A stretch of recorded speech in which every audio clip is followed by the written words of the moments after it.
Hallo und herzlich willkommen zum neuen Video von MOS Robotics. Heute sind wir hier auf der Intergeo 2023 zusammen mit Roberto am Stand von Yellowscan.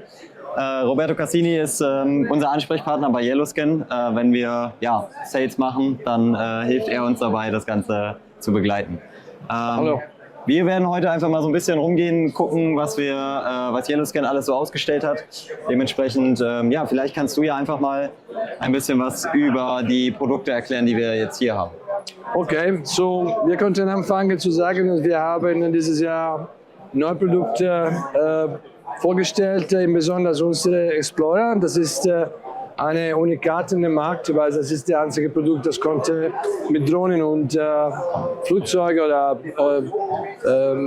Helikopter fliegen. Und das ist unsere Entwicklung.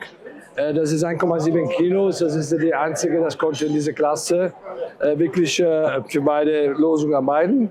Ja, wir haben den Mappa Plus. Das ist auch ein Standalone-Produkt, das funktioniert prima mit Drohnen wie die DJI M130, aber auch beliebige Drohnen wie die Exabotics, die wir hier haben.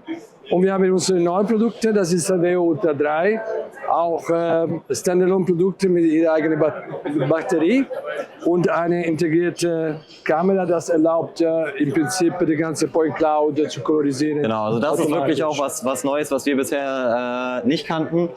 Zuvor haben wir immer damit gearbeitet, ein externes Kameramodul mit anzuschließen, das heißt eine 20 Megapixel UMC-Kamera. Und jetzt ist das Ganze eben voll integriert, das heißt, ich muss nicht mehr Gewicht mitschleppen, um eine eingefärbte Punktwolke zu bekommen. Die kleinere Kamera reicht jetzt nicht aus, um damit ein Orthofoto zu kreieren, aber wir ziehen uns eben den Farbwert in der Leiterpunktwolke, um das Ganze dann einzufärben. Also für uns super Erweiterung für das Produkt. Aber zum Thema Kameramodul, falls wir Orthofotos machen wollen, habe ich gesehen, haben wir auch was Neues mit am Stand. Ja, da müssen wir dahin. Kurz rüber, ja. On the shelf Also was ist eigentlich in dem Markt in den letzten Jahren passiert, ist, dass mehr als 90% alle LiDAR sind mit Kamera geliefert. So im Prinzip Fotogrammetrie und LiDAR sind keine Wettbewerber mehr, es sind zwei Technologien, die zusammenarbeiten sehr gut. Wie gesagt, Valentin, haben wir jetzt eine kleine Kamera, 8 Megapixel integriert in meisten für unsere Entry-Level-Produkte, aber das ist gut für sogenannte Point-Cloud-Kolorisierung. Aber natürlich für Autofoto brauchst du viel mehr Auflösung, zum Beispiel eine 20 Megapixel Kamera. Eine doppel 20 Megapixel Kamera, das im Prinzip, das wäre wie eine 35, nicht 40, weil die Überlappung ist verloren zu sagen. So, das ist ein Äquivalent von 35 Megapixel Kamera, aber mit großer Field of View.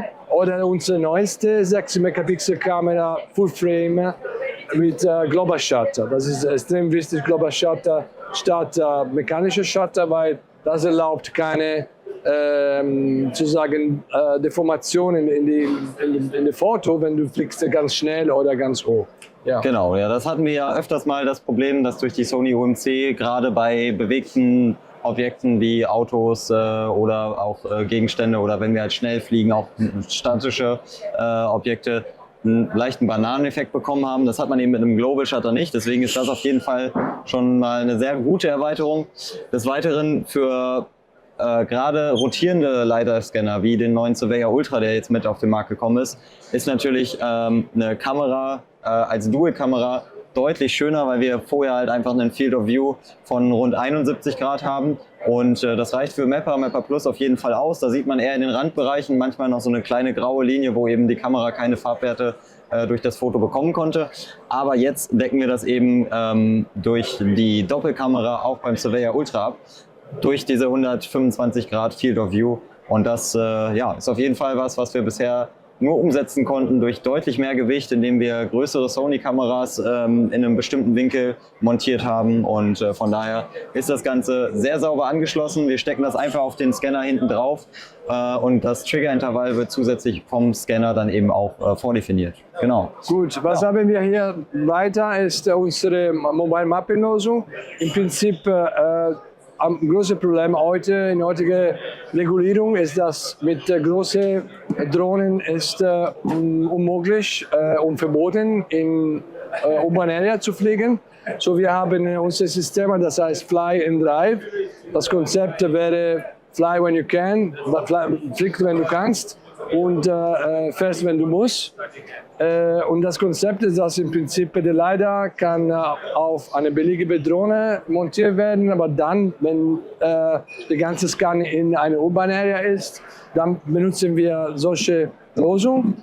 Das ist eine Integration von einem sogenannten Pod, der konnte fest auf dem Dach von einem Auto oder einem Fahrzeug montiert werden, hat eine Kamera, das ist 360 Grad Kamera von Ladybug und das ist alles integriert und fest, das arbeitet zusammen, so du kannst ein Point Cloud bekommen, aber auch eine kolorisierte Point Cloud während dem Mobile Mapping. Genau. Und das Schöne ist halt diese einfache Handhabung von dem ganzen System. Das heißt, wir können hier einfach, dazu werden wir auch nochmal ein genaueres Video machen zum ganzen Fly-and-Drive-System, aber wir können jetzt den Scanner sozusagen einfach hier rausnehmen, unter die Drohne hängen und umgekehrt, wenn wir eben mit der Drohne nicht fliegen können, das Ganze dann auch wieder in den Pod eben ja, einfach reinbauen, aufs Auto schnallen und dann weiterfahren. Genau. Okay. Ja. Was wir haben hier ist unser Flagship-Produkt, das ist der sogenannte Voyager. Das ist mit der Regelwuchs 120. Die Geräte kann natürlich auch mit Drohne und Flugzeuge wie zum Beispiel Helikopter oder leichte Flugzeug oder Cessna-like bis 500 Meter fliegen. Ist auch noch autark, so hat eine eigene Batterie. Kann natürlich alle Kameramodule benutzen. In diesem Fall haben wir integriert mit der Exadrone von Frankreich, eine super coole Maschine, der hat im Prinzip die Möglichkeit mit verschiedenen Armen und für verschiedene Motoren zusammenzuarbeiten, so in verschiedenen Situationen arbeiten und er kann natürlich alle unsere Payload benutzen. Und hier wir bewegen langsam in andere Situationen, wo wir integrieren mit anderen Multirotor. Wir sind diese hier von GDU, von China. Hier werden wir anfangen zu sehen mit Delta Quad. Genau, also hier haben wir jetzt einmal den Flieger von Delta Quad und das ist ein sehr, sehr gutes Beispiel für die verschiedenen Varianten, die wir auch weiterhin anbieten können. Also unsere Kunden, auch bei Most Robotics, sind ja nicht nur Endkunden, die das Ganze anwenden, sondern wir helfen auch viel bei Integration von speziellen Systemen, wo dann die OEM-Reihe von euch zum Tragen kommt. Vielleicht kannst du da einfach mal erklären, wo der Unterschied zwischen dem normalen Produkt das ist unsere Saveo Ultra Standalone sozusagen. Das ist im Prinzip ein Autark-Produkt mit ihrer eigenen Batterie. Die ganze Funktionalität. Aber dann, was passiert, das ist 1,2 Kilo in dieser Konstellation und dann haben wir Maschinen wie diese hier, die kleiner Raum haben oder kleiner sogenannte Maximum Takeoff Weight schaffen. So wir haben eine Variante, sogenannte OEM-Variante, das ist die Saveo Ultra 3 OEM. Der hatte keine Batterie, aber auch eventuell limitierte Funktionalität oder Connector mit der Kamera. Und dann, das ist eine typische Integration, das ist die Delta Core der Bay, wo die leider integriert ist. Hier den Platz von eventuell einer Kamera, der ist im Prinzip hier drin integriert. Genau, Integration meint halt auch die Stromversorgung, das heißt der Akku, den wir sonst halt verwenden können, wird dort in dem Fall gar nicht genutzt, sondern wir haben dann eben hier Industriestecker, über die wir dann den Scanner mit Strom versorgen aus der Batterie des Trägers, also des entweder VTOLs oder eben der Drohne. Genau. Für diesen Markt, wir haben das Problem, dass entweder jemand hat kein Problem mit Platz und Gewicht und dann benutzen wir unsere Standalone-Produkte wie der Mappa Plus oder der Saveo Ultra 3 oder wir haben verschiedene Formfaktoren, abhängig von zum Beispiel die Funktionalität ist von oben besser oder von der Seite besser und dann wir haben die zwei Varianten, die Version C oder Version E, A von das gleiche Produkt hier.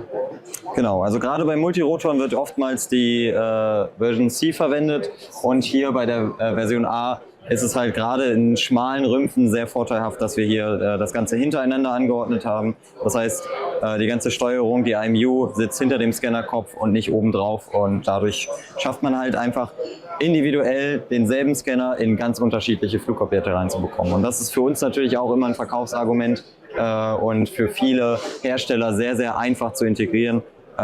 Ja, wie Yellowscan halt schon immer diese One-Press-Button-Philosophie hat, ist eben auch die Integration sehr, sehr einfach gehalten. Ja, okay, das war jetzt auf jeden Fall schon mal ein sehr, sehr guter Einblick über die Systeme, die ihr ausgestellt habt. Über unseren Stand gehen wir ja später nochmal rüber. Ja, was habt ihr denn an der Ecke da noch ja, also das Thema ist, dass natürlich Hardware ist absolut wichtig. Ohne gute Hardware können wir nicht gute Point Cloud schaffen, aber was wichtiger ist die ganze Software. Und bei uns die Software heißt Cloud Station. Das ist ein Beispiel, wo du siehst im Prinzip die ganze Trajectory während dem Flug. Die verschiedenen Farben sind die verschiedenen Segmente. Die Software wählt automatisch, welche Segmente sind nötig. Und hier unten sehen wir die Point Cloud, die kolorisiert ist. Und mit dieser Software Cloud Station können wir im Prinzip die ganze Point Cloud bearbeiten und beherrschen und danach das sogenannte Strip Adjustment für die Kompensierung für die verschiedenen Flüge. Wir konnten dann die Ground, also die Terrain extrahieren automatisch, so eine Sorte von intelligente Klassifizierung, und dann können wir auch automatisch kolorisieren, wenn unsere Leiter zusammen mit unserem Modul Kameramodul in Verbindung sitzen, im Prinzip fast automatisch. Ja, sehr schön. Vielen, vielen Dank für deinen Überblick hier, Roberto. Und ja, wenn auch ihr ein bisschen Interesse an den Yellowscan-Produkten bekommt, meldet euch bei uns. Wir sind der Distributor für Deutschland, Österreich und Schweiz. Dementsprechend, egal welche Anwendung ihr habt, sprecht uns an, guckt unsere Webinare, schaut unsere anderen Videos, und wir kommen gerne vorbei, zeigen bestimmte Produkte oder kommt zu unseren Demo-Days. Wir würden uns sehr freuen, wenn auch ihr zukünftig Yellowscan-Produkte einsetzt, und ja, vielen Dank fürs Reinschalten. Wir sehen uns demnächst wieder. Ciao. Bye.